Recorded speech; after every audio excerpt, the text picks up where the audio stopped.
Before I get started, my name is Willie Hines. I'm the Associate Director, City of Milwaukee Housing Authority. And there are a few things I wanted to say before we go into the presentation. Number one, as we said before, Hillside is not for sale. So I don't dispel any of the myths, number one. Secondarily, we want you to also say that when we told you whatever we do in Hillside, we're going to come back and bring it and share it with you. And so that's what we've done. That's what we're doing today. That's what we've done over the last years. And know that whatever we're going to do, we're going to always come back here. So before we get started into the presentation, I do want to say we do have a number of HACM staff that's out in the audience. So we thank them for joining us today. Our executive director is here, Mr. Tony Perez. I want to thank him for being here. He's in the corner there. He really has been a... Call me. Anything you don't like, call him. Hey, wait a minute. That's fine. I got to take the call. But we do want to thank him, Mr. Perez, for being here this evening. A lot of what we're doing is because of his vision, his dedication, his commitment to public housing, and we do thank him for being here. With that, again, we've been here before. We have the manager, Mr. Bora Smith, who's here, and Miss Ann Wilson as well. So thank you all for being with us today as well. Again, we started back in 2015, in essence, talking about what to imagine, what are we going to do, how we're going to be able to address collectively together with you, the residents, address and build on some of the housing challenges that we face down here at Hillside. And so again, it was in 2015 that we began some resident meetings. We progressed all the way with some information notices on the RAD and GEN in 2017, 2018, some other things. And then we had resident input session, and we're back here today talking about additional resident input as we continue from 2015 all the way to 2020, talking about and reimagining how we will collectively work together to do what we can to improve and build on the assets that we have here today. With that, I want to bring Nick to the microphone, and he'll go through what the evening is about. So again, thank you all for coming out. We do appreciate it. Thank you, Willie. My name is Nick Carnahan. I'm with Galbraith Carnahan Architects. We're the architecture firm helping the Housing Authority out with the planning efforts here. Some other folks in the room here are Carolyn Eswine, so she is the urban planner on our team. And then Cheryl over here with this white piece of paper. What Cheryl's going to be doing this evening is taking real-time notes. So as we talk and as you provide feedback, she's going to be sketching and writing and drawing it down. So we have a sort of an art piece, a piece of art record of what was said and what was talked about tonight. So that's what that's all about in the corner there. So like Willie said, we were here back in December 4th of 2019. We had a great attendance, almost 100 people, and we talked.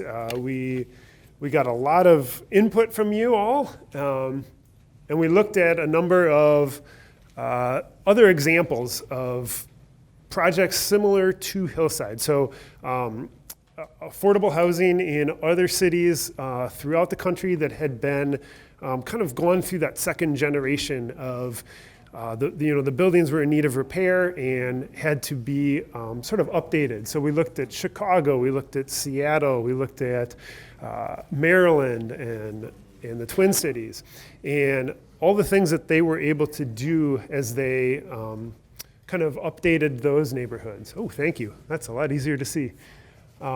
So just a show of hands, how many were there at the December 4th meeting? Okay, so good number of you. And the feedback that you guys provided was fantastic. It was a real wealth of information. We took that all back to our office. We kind of digested it all throughout the month of December here. So it's really that information, that input that you gave on December 4th that we're going to talk about tonight. Departing a little bit, this is my grandfather's turkey dressing recipe for Thanksgiving. Now, How many of you have cooked something before from a recipe? Just a show of hands. Okay. What have you made, sir? Tuna casserole. Tuna casserole? You? Dressing. Dressing. All right. So you guys are familiar with the following a recipe, and that the food that you end up with on the table is sort of a bunch of different ingredients that go into that. So this is my grandfather's recipe for turkey dressing. He made this every year for Thanksgiving, and he passed away suddenly. And this was all that he left us as to how to make the Thanksgiving dressing. And the first year, we didn't get it right because there's no amount. It's more of an outline than a recipe. And so every year for the last 35 years, we've gotten a little closer and a little bit closer to his famous Thanksgiving turkey dressing. Yes. And so all of this to say that the new Hillside is a little bit like a recipe. So the new development that we're going to see, it's made up of ingredients. And on December 4th, we listened to you to find out what those ingredients should be. And we went back and essentially came up with a list of 10 ingredients that we think need to be in a successful Hillside neighborhood based on what you told us in December. And so what tonight is about is we're going to go through each of these 10 ingredients, and we want to make sure that we heard you right. Because unlike my grandfather, who's not here and couldn't kind of provide a little more information on his dressing recipe, you guys are here. And so we can talk about each of these 10 ingredients, and you can tell us, yeah, you got that right, or, boy, that's not what I thought. And you can kind of provide us some feedback, some information, and then we can adjust these. Because what we're trying to do is, each time we meet with you, we're trying to get a little bit closer to that perfect neighborhood, that Thanksgiving dressing. So we're gonna start moving into these, I think, as some general principles as we're talking about this. There are 10 of these. So let's try to focus on the one that we're talking about, because more than likely, if you've got something that you want to talk about, that you want to raise, it's probably covered in one of these here. Also, we want to be respectful of your time tonight. And so as you came in, there's a pencil and a sheet of paper on your chair. And if you, we may not have time to solicit comments from everyone. So if we run out of time on a specific item, please write down your thoughts on that paper and turn it in to Amy at the table back there on your way out, because we do want your feedback. Also, if you're not comfortable talking in front of a large group of people, please write it down, because your input really is what we're using to kind of shape this neighborhood. So with that, I am going to bring, I'm going to bring Carolyn up. All right. Thank you, Nick. Again, I'm Carolyn Eswine, and if you were here in December, I probably talked to you at that point, but I wanted to just highlight, as Nick said, there's 10 categories, but if you look at how they're grouped, there's a lot of different outdoor areas we're going to talk about first. We'll talk about streets. We're going to move and talk a little bit about buildings at the end. So we're going to cover a lot of different categories, and so I don't want to lose that as we're going through one by one. So the first category we're going to talk about is safe play. And basically the way the format is working tonight is we're going to say what we heard, and then we're going to ask, is that really what you said, or do you want to add to it? So from safe play, what we heard is there's really nowhere for kids to play safely. Right now they are playing in parking lots because that's the space that's really available to them. There's no play equipment. And so again, does that make the best opportunity in safe play for children? Okay, so we're getting good confirmation. And parents are afraid that kids, if you're going to play without supervision, is that safe? So there's no fenced areas. It's a little bit more open. In addition to there being no play equipment, you're not really comfortable with where they're playing. And if you are outside with them, what we're hearing is there's no place to sit, right? There's no place for you to be comfortable and actually hang out with them at the same time.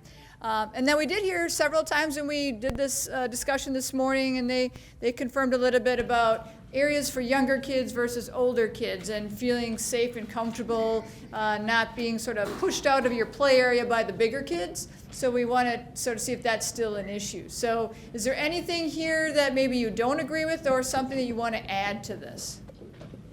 Sounds like we heard it? Okay, so then Nick's going to go through some possible options for this. Yep. Oh, well, here we go. That's a great question. So what we'll do is Carolyn's going to kind of outline what we heard, and then we're going to talk about a potential response, or a solution. So this is not exactly what's going to happen. It's an idea. It's a way to respond to what was said, and hopefully solve a lot of the problems and concerns that you guys have. So for safe play, let's look at using buildings to form edges of a playground. Let's look at putting a fence in with a secure access so that folks just can't walk off the street and up to the play equipment. Carolyn mentioned there's no place for adults, so maybe there's some canopies or shelter, and then benches and places for people to sit down and watch their kids. Bike parking and trash cans and the ability to get into the playground with a wheelchair or without having to go upstairs or anything. So these are kind of the ideas that we had behind how to respond to what you guys said on December 4th. And also something that we're coming back to a lot throughout the evening is the visibility. So being able to see over the fence into the playground so you can see who's in there, you can see what kind of activities going on. And it's just a way of increasing safety because you can kind of monitor what's happening inside and what's happening outside. So for each point now, we're gonna take a little bit of time. And we've got Julian back here with a very large microphone. She's gonna come around and take questions and comments from the audience. Hi. Hello.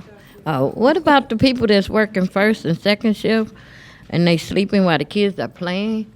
Because, pardon me? Like during the summertime and they stay out later? Like during the summertime and they stay out later, and that looks like it's going to be around our building. Again, the beauty of that comment, it surfaced earlier as well. And so while we want to create opportunities for kids to play, we also want to be sensitive to the residents that may be there, which means the suggestions earlier was maybe we should put some time restrictions on them. So we would look at that as well. Some talked about security cameras and things as such so we can identify. So those are the items that we're still continuing to respond to. We may not be able to resolve all of the issues, but we will definitely take into consideration what you say. That is an item that's already been communicated. Maybe difficult second shift, it may be harder, but in terms of in the evenings, we're looking to close it down at certain times. Ma'am? While y'all building, is we gonna be able to stay in our places while y'all building what y'all need to build? Again, we're in the very preliminary early stages of it. Whatever impact it will have on your residents, we will keep you informed. So we do anticipate as we proceed that we would, if we'd had to displace residents or if we had to move them or transition them, we would do that at our cost, at our expense, and we would make it easier on you. We're not that far in the planning process yet and move you back. So there is a process that we will hold you harmless during that process. We're planning, and we don't really anticipate anything 2 years, 3 years, but we don't want to wait till we get there before we have the conversation. This is Mr. Perez wanted us to make certain that we told you, this is ours, this is us, this is we, to include the residents. So you're a part of this. We're really developing it now. We're developing it in partnership with the residents. right? And so we'll deal with that one once we get to that phase of the project, which is years to come. Wait a second. Want to get you the microphone? We want to catch you on the mic so people can hear your questions. If you want to say something. Is it going to be drug-free, smoke-free? Is there going to be signs put up? Okay. Again, safety, wellness of the neighborhood. We're doing this to enhance it. And as we go through this process, some items surfaced about the morning. Will it be drug-free? We're going to make every effort in our possibility to make it as safe, clean, respectable, with cameras, with lights, with litter baskets, and a variety of things to ensure that it's a really enhancing and building on some of the things we know now and even improving it to make it even better. So once we look at the safety elements of it, that's already surfaced earlier, and we are taking safety into consideration as well. But again, this is the presentation. What we're doing now really is building off of what we came to you all about a month or two ago. You all, the residents said, these are our situations, these are our problems, these are our concerns. We're going to respond to that now. We're going to have other meetings and respond to a lot of other stuff. So we're on it's a journey, right? And we're in the early stages of that journey. Okay, is it got something to do with like the destruction of the building or anything like that? Like people smoke in a building and they come up to the next person's apartment? Well, Is it going to be something that's... Well, we're not going to try to accommodate smokers because this is it's a smoke-free now, and they're probably smoking now. But we are going to enforce the leasing, So, and we're going to try to create opportunities to discourage people from smoking. And we've also, from our self-sufficiency program, we've also brought in external professionals to help people to either break the habit or deal with the issues. So we're very sensitive to the residents' concerns. See, I'm a breast cancer survivor, and my doctor told me to stay away from secondhand smokers, and they do smoke in my building. I already got strep throat like 3 times during this winter. Okay, and so what we can do is find out I will be on the site, I can take your name and number, see where your building is. And Okay. then we can try to find out who is the person that is smoking. Okay, but again, this is the presentation for the development. Any of those sidebar issues that you're faced with, they're very important to us. I'll be around for the afternoon, the rest of the meeting, to answer any specific questions. The manager is here as well to make certain we can address those issues. So if we can kind of get through the presentation to address the presentation, then we'll address those specific issues. Yes, sir, Mr. Perez? Yes, sir, I'm simply facilitating our residents here. Her question is, what about the high-rise? Are you going to do something about the high-rise? We are going to do something about the high-rise as well. Again, this is early preliminary discussions relative to what we're going to do for Housing Authority in general, Hillside in specific, the entire acreage. And the high-rise is one of the first items that we recognize that must be addressed. Now, we won't speak specifically to any of that today because it wasn't in the presentation. The presentation really is being built on what you all communicated to us. We're just coming back and reporting on that particular item in specific. Thank you. Okay. Next one.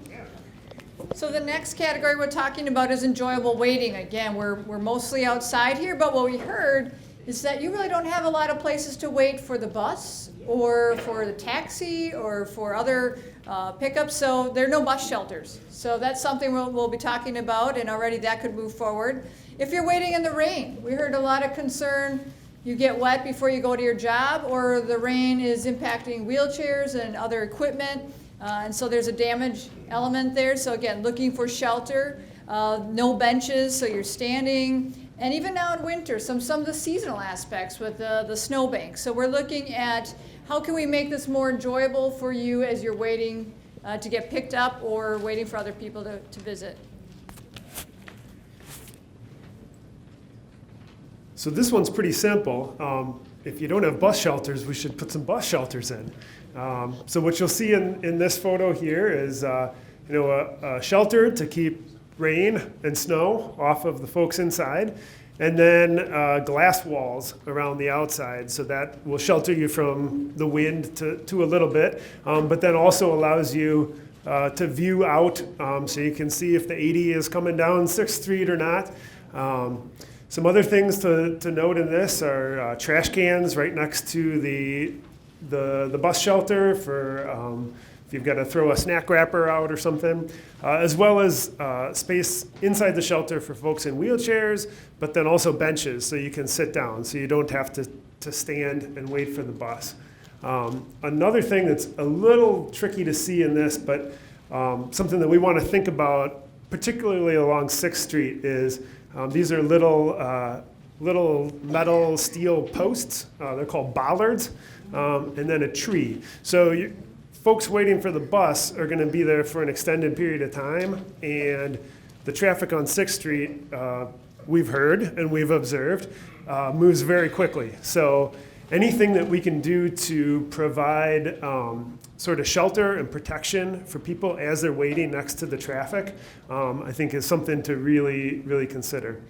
So, yeah, so open the floor up to questions here. Or comments?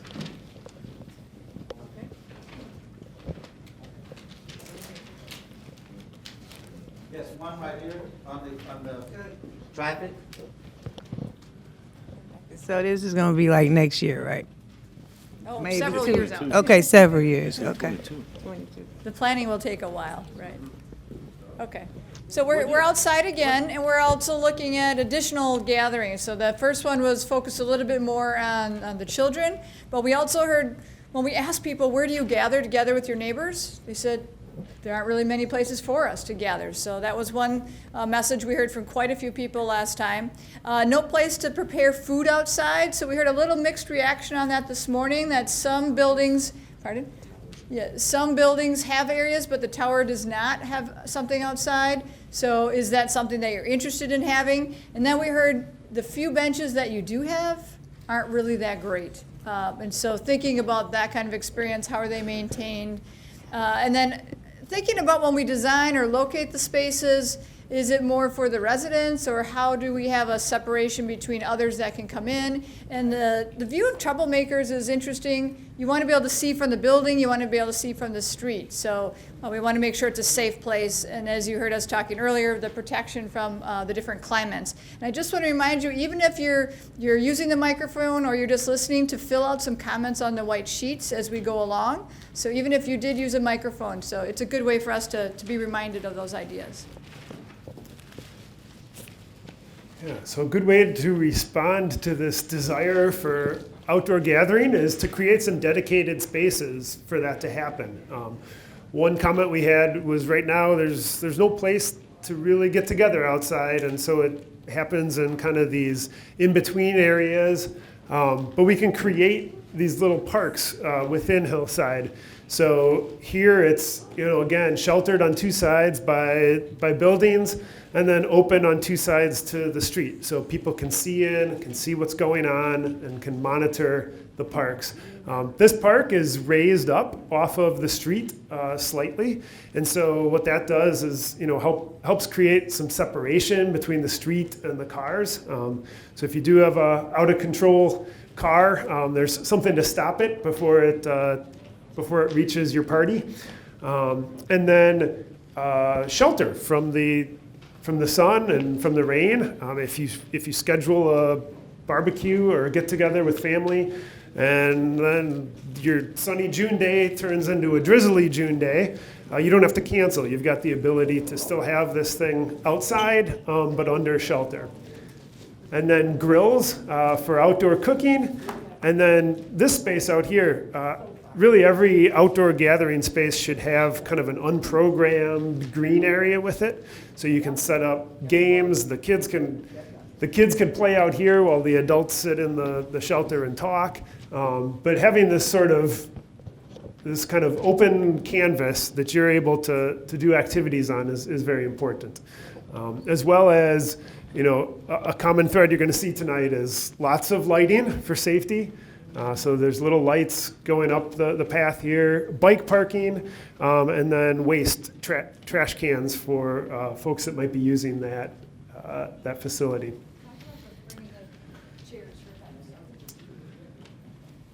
So another thing we heard is if you wanted to have a movie night once a month or some concerts, that could happen in a space like this at the shelter, but you all bring your blankets or your chairs and you can sit on the lawn. So it's important that that lawn area is somewhat flexible.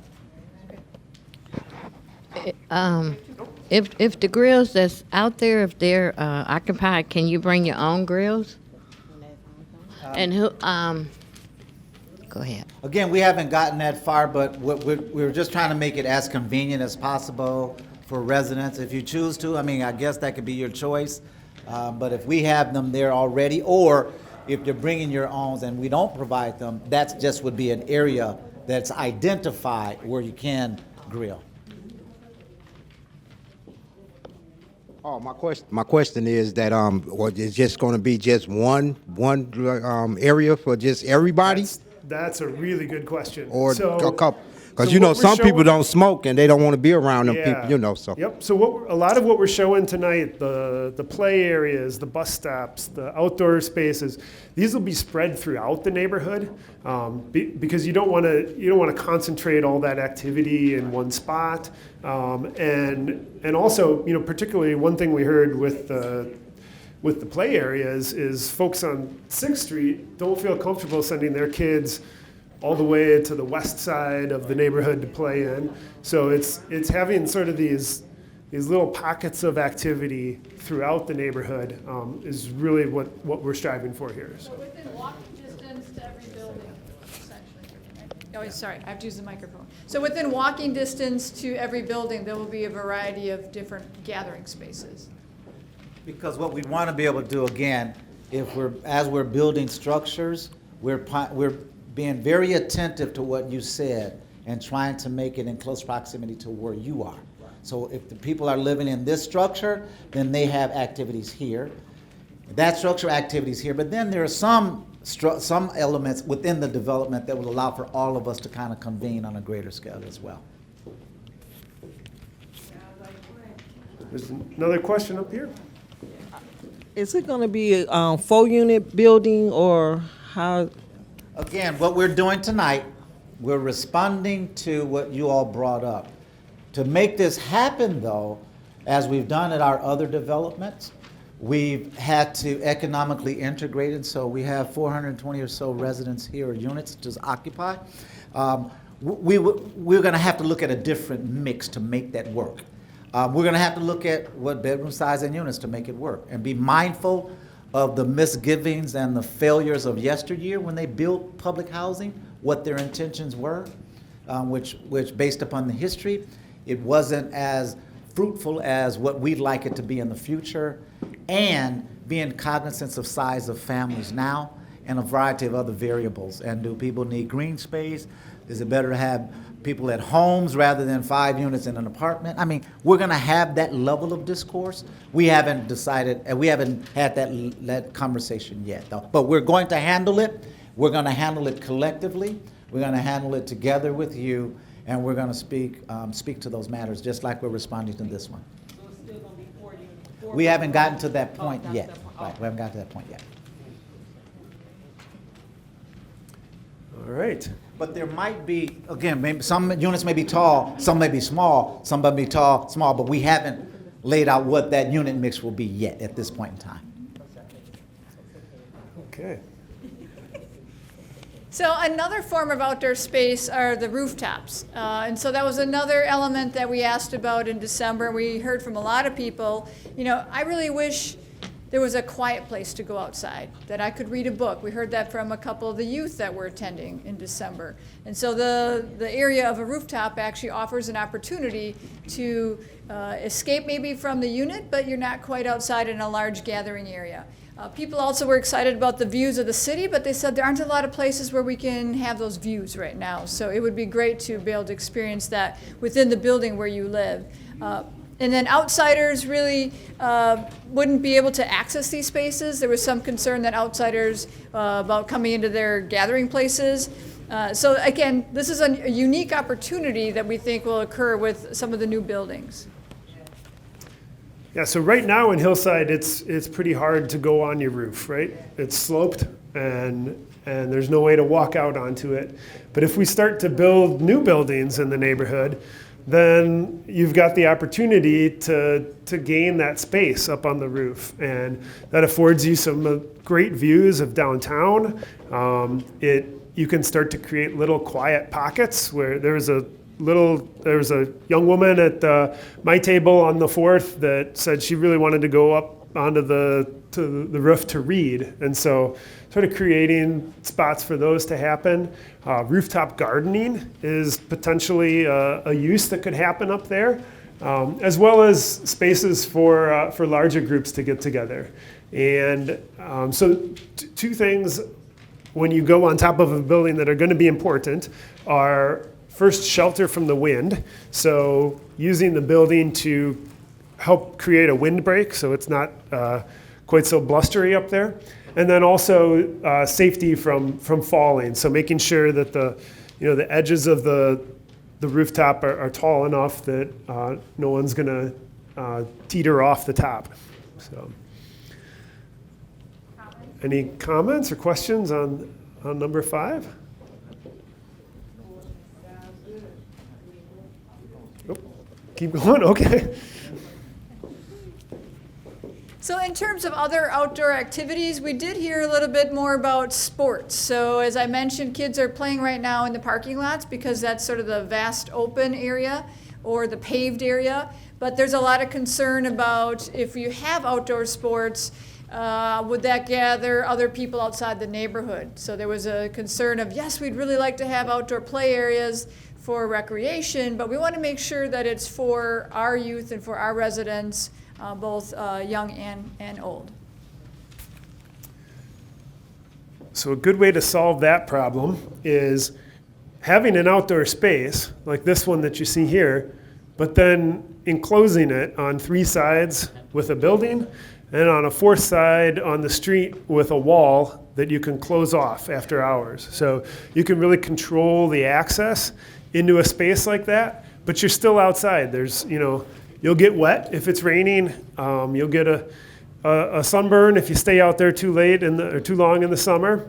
And then also kind of create another canopy and seating area for adults to hang out and to supervise their kids, or watch them play ball if there's a kind of an informal pickup game of soccer or whatever on the field here that gives you a place to spectate.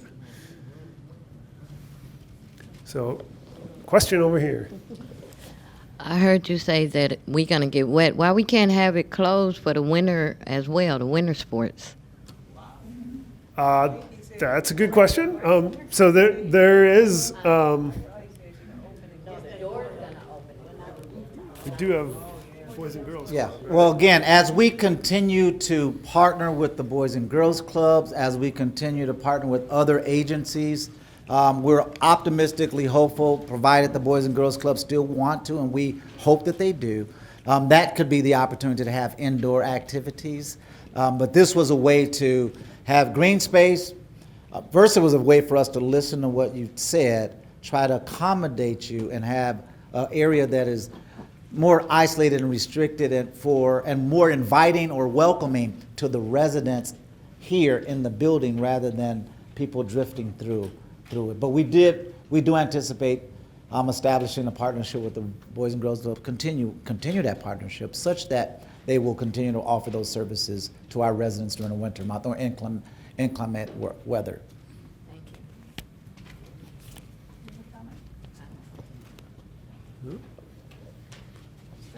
All right. Okay, we will move on to number 6. Carolyn? So another thing we heard is when we asked where do you gather, sometimes it wasn't that I don't have a place to gather, but I don't have a place to walk through my neighborhood. So we started to talk a little bit more about what are the shortcuts, how do you walk through? And so you're going to see that we think pathways are one way to create connections between the east side and the west side or the north and the south. It tends to be more oriented towards cars right now. So the driving cars, but all the cars parked throughout. So we want to make sure that we have an orientation towards you as the pedestrians. We also heard that trash bins are a bit of an issue, right? We heard they fall over, they open up, the wind blows them, the critters come, right? So we're going to talk a little bit more about trash bins in a few slides, but we also think about it in terms of what does it feel like seeing all of the trash bins as part of that whole pedestrian experience. Safety, again, this is a daytime, nighttime conversation, so we'll think about what does it feel like during the day as well as what does it feel like at night to have these shortcuts or these paths going through the building, making sure they're well lit. And then also making sure they're accessible for everyone. So we understand you have a big hill, right? So how do we create those connections? And so that you will have places to walk to, but you'll actually enjoy walking between and meeting your neighbors out at those destinations. All right. So a good way to solve this throughout the neighborhood is kind of create these little walking-only paths through the neighborhood. So buildings should break and allow people to pass through. And one thing that we heard on the 4th was that I would love to walk around Hillside, but there's nowhere to walk to. There's nothing to go to. And so creating little things like this outdoor space, so little destinations that you can go to with a book or with a friend and hang out and then go back to your unit later. As Carolyn said, lighting, so making sure we've got adequate lighting along those paths at night so that you feel just as safe there at 10 p.m. as you do at 10 a.m. And then highlighting sort of this area where a path crosses a street. So whenever a pedestrian path crosses a street, maybe there's a little bump out so that you can get out further into the street and check both ways before crossing. But then also having a really visible crosswalk, maybe on the neighborhood streets, that crosswalk is elevated a little bit so that cars have to slow down before they go over it. But paying close attention to kind of wherever people and cars are crossing, how do you keep that as safe as possible? So are there any comments or questions on the ability to have these little walking paths through the neighborhood?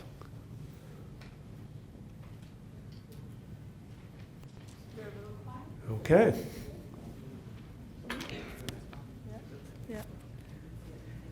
So safe crossing is one of those things we heard. 6th Street is pretty busy, right? That was one thing we heard. Fast cars, I can't see always the cars coming, but the cars, they can't see you if you're trying to cross 6th Street. And so that's something that we have already started talking about. How can we make 6th Street a safer experience? Right now, maybe there's not a lot of reasons to cross 6th Street, but there might be in the future, so we want to make sure that that's talked about. Also, is there a question of more stop signs, more traffic lights? There's been a lot of requests for that, speed bumps, how do you slow traffic? Nick will be showing there's a lot of different ways that you can create a sense of narrowing that street, even if you don't have additional lights, as well as understanding the accessibility for the wheelchairs. So you need ample time to cross safely, and 6th Street, again, is the focus for this one. Okay, so on 6th Street, things that we would be looking to do, and we have had some very initial conversations with the city about this. They're aware that 6th Street is a problem, and they are, they're aware that we want to address this as part of the neighborhood planning. So I believe you could see some changes coming to 6th Street in relative short order. So things that we would be looking at are for wheelchairs, getting curb cuts in both directions so that if you're on a chair, you don't come out diagonally into an intersection. That's not a safe way to cross a street. And then also starting to narrow 6th Street. So having the street as wide as it is right now gives cars sort of the ability to just cruise down there. And so as you're able to tighten 6th Street in, so maybe there's a protected bike lane and parking that gets pushed in there so that, all of a sudden now I've got less room to zoom through there. I'm going to instinctively slow down a little bit. Other things, crosswalks. There are no painted crosswalks across 6th Street right now. So as you're coming down the hill, there's no way to know that there might be someone wanting to cross the street and you're speeding. So getting some very visible crosswalks across 6th Street. And then, as we mentioned before, doing these little bump outs here. So as you're coming down the sidewalk, you can come out into the safe area with some more of those steel bollards, those pipes to protect you from traffic. And then you can look up and down the street, and you're further out into the street than you were here. So it makes that distance to cross a lot less. And then also creating, maybe in the center of the street, there's almost like a rest stop. So a little area where you're out of traffic and able to take a break, and you're making the crossing of 6th Street two smaller crossings versus the one very, very wide piece of pavement right now. And while this particular slide speaks to 6th Street and how you navigate 6th Street, the reality also is that we are concerned about traffic flow within the development.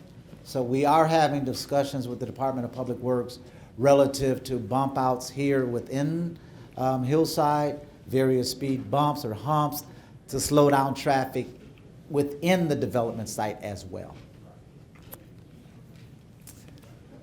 Yeah. I remember a number of years ago, we tried to do that, what you're talking about on 6th Street, and people, not us, but other people said they had concerns that if you had a lighted walnut and a lighted galena and a lighted cherry and then a light at McKinley, that in the wintertime, because of the way people go to slide and because they have to stop at every one. So I would be interested in seeing how that plan all works together. Sure. Yeah, I think that's a valid point. And again, we're in dialogue and in conversation with the Department of Public Works. They too are informing us of some of the challenges, some of the opportunities, what was done yesteryear, what they may be able to do in the future, which is why at this intersection you would see various curbs bumped out, reduction of one lane, having 2 lanes. So the whole objective is to slow traffic down as best you can. Lights, stop signs does that, but those aren't the only things that do it. So we're looking at a variety of things to address it. Are there other thoughts or questions about that? Safe crossing of streets. Okay. Okay, so how many of you think there's an issue with the trash bins when they get tipped over? Okay, that's what we heard, right? So we heard there's a challenge of whether the wind blows it over and it opens up and that brings the critters, or the critters come in and open the lids and cause problems. So we heard that loud and clear. We also heard just in general trash, right? If you have people parking here going to events downtown, we want to make sure there's a place for them to put their trash and not just throw it out in your neighborhood. And not everybody is neatly putting their trash in their bins, so is there an easier way for, in the new development, for you to collect the trash? And so it doesn't sound like a really exciting thing to talk about trash, but it really makes an impact on people, how you feel about the neighborhood. Okay, so again, if we're starting to build new buildings here, if we're rethinking how these things look, we've got the ability to move trash inside. So this is something that's done in a lot of these newer apartment buildings that are going up around town. But they have the trash inside, so when Mr. Raccoon comes along at midnight, he can't get the garage door open. So it keeps the pests out, it keeps the wind from blowing trash cans away, And what it does is it centralizes trash too. So right now, there's, I don't know, hundreds of small trash cans all over Hillside. And on trash day, they're all out at the corners. And it only takes one of those to tip over or somebody to be careless with one of those. And then now trash is on the ground and wind is spreading it around. And so by centralizing it, it's going to be easier to kind of monitor. So if there's a problem, it can be addressed, and it keeps all of the sort of the problems associated with trash in one spot. So it's not sort of this thing that's kind of spread all through the neighborhood. So are there any thoughts on trash? Yeah, back there. Is there any way to possibly, I don't know, acclimate something to have smaller, because most individuals have their children take the garbage out. Cans are too tall, so they just sit it down on the curbside. If we can have something to have a smaller individual throw it in, that will possibly work out better too. That's a really good comment. I did not know that, and I think that's something to definitely consider. And I was going to say, as we're taking into consideration, some trash bins, the opening is on top, which makes it harder. Some of them on the side makes it. So as we're going through the planning, it's nice to take ideas as such into consideration. We're 2-3 years out, so that's what the essence of this is all about. So thank you. If the opportunity is there to do that, because you're right, a lot of the kids are coming out. So how do we make the trash containers kid-friendly as well in terms of accessing? Hopefully they're old enough, not to 4 and 5 and 3 years, but if they're 12 and 13 and 14 and 15, try to accommodate them as well. Yes, sir. Great point. Are there other questions on trash? Thoughts? Okay, we'll move on to number 9. Okay. So we only have 2 left. Now we're moving more into the building discussion. So what we heard from many of you is when you have a lobby area, shared entrances would allow you to meet your neighbors and chat with them a little bit. Individual entrances are a little bit more isolated that way. But I will say, as many people said, oh, I would really like to be able to talk with my neighbors in a lobby, there were also some people who said, I don't really want to talk to anybody when I get back. I just want to go straight to my unit. So we need to hear both sides and balance both of those sort of ideas of how you want to live in your unit. Also, we heard some concern that packages sometimes are stolen if they're dropped off on your doorstep. So is there a way to sort of protect those and make sure that they're kept just for the residents in a secure place? Also, we heard not everybody shovels their sidewalk. Is that accurate? Oh, that's so accurate. That is so accurate. Okay, so that's what we heard. So we have to think about how is that shared, or how are the entrances designed so that everybody sort of either has equitable access to that or doesn't have to shovel their neighbor's yard. And then there's also some concern about outsiders getting into the building, so the security of entrances to not just your unit, but to the building as a whole. Wanted visitors.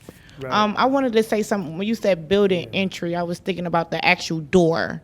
Like some of these, the doors that we have, now you kind of thank you.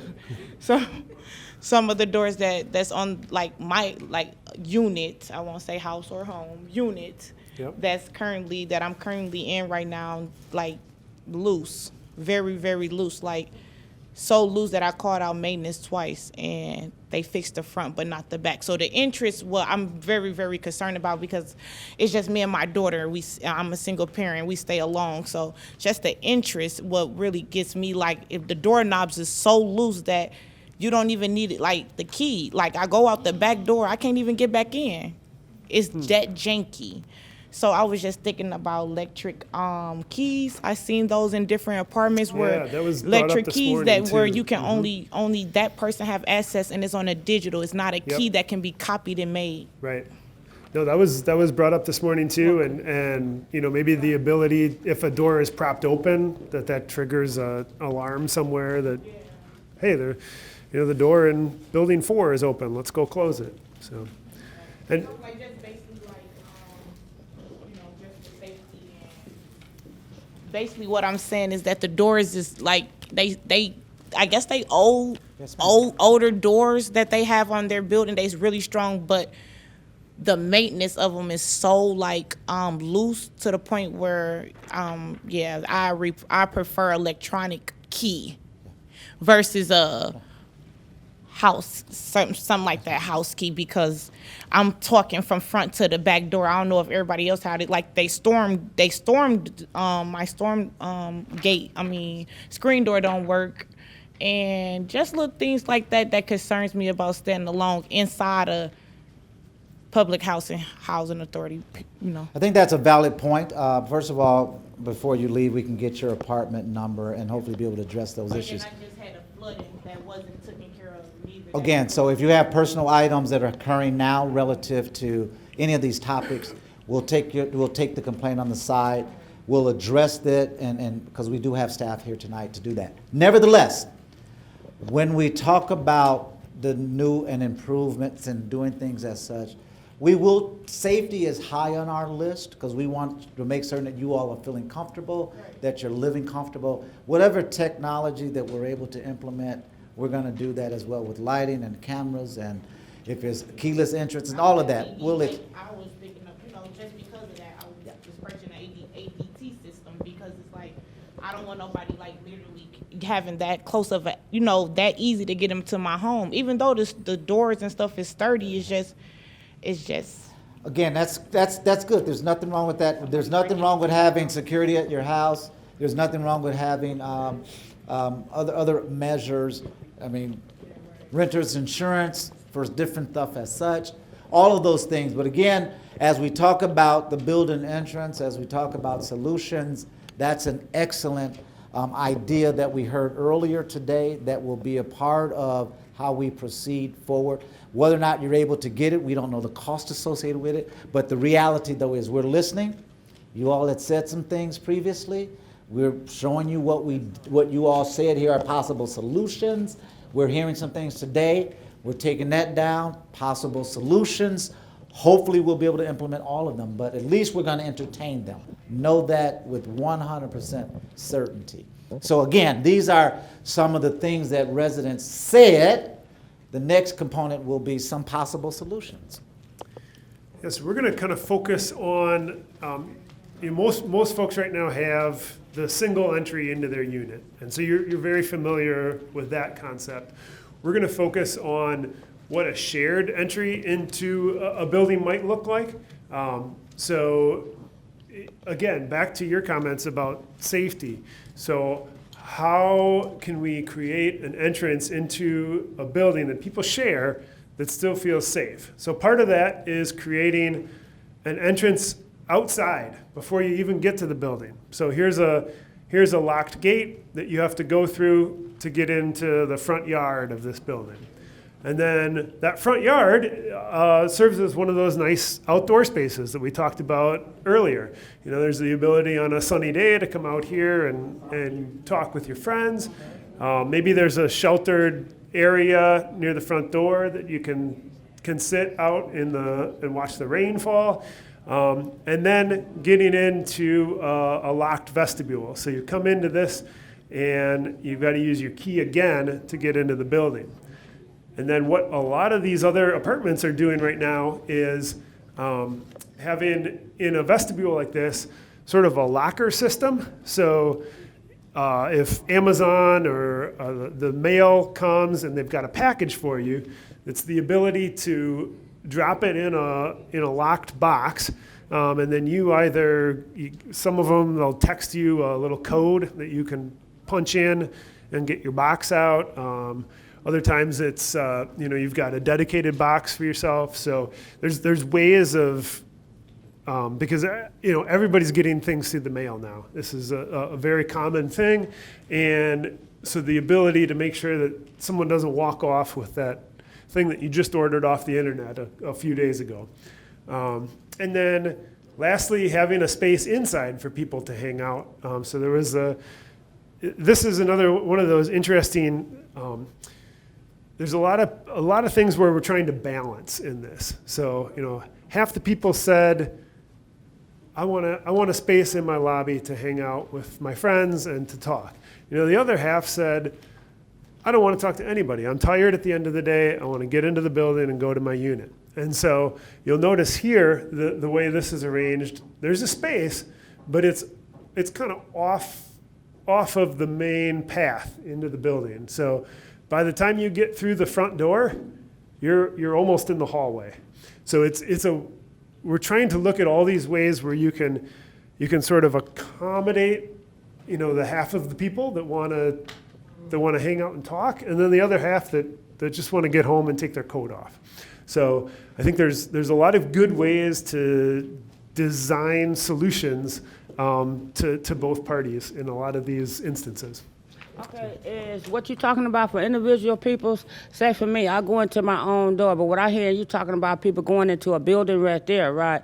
I would like to go into my own door. What about them apartments? Yeah, so there's going to be both in the neighborhood. So it's going to be a mix. So one thing, one part of providing a lot of these new amenities and redeveloping, it's there will be some bigger buildings. We've got this high rise, so it's You're speaking on a high rise now? Excuse me for cutting you off. You speaking on a high rise? I said excuse me. No, I understand you said excuse me, but you asked one question. He can answer that one, and he'll be able to talk about separate entrances. Mm-hmm. So if you picture the high rise right now, imagine that's got one entrance, right? But imagine then if you had a bunch of little units around the base. Now you can go into those individual doors. You can go into, maybe there's a second level, so you can go into an individual door on the street and then walk up your private stair to a level. But then there's also, the 12th floor. You're not going to have a private entrance to the 12th floor. So it's sort of that balancing thing again, where some people, like the single doors, and there'll be some of those, but then there'll also be some more shared entrances. And like Nick said, it's a balance. We do know people like single doors, entrance. So we're going to do everything we can to have that a part of the options as we move forward too. But there may be, and then like we have the tower where there's a single point of entrance, we still want to create that single point of entrance. But we also want to be sensitive to those who even live in the towers that says, I still want to get to my unit and get past some of the people that may be in the lobby as well. So it's the balance between the two. Separate interest is a part of the mix as well. Any other thoughts or questions on that one? Nope. Okay.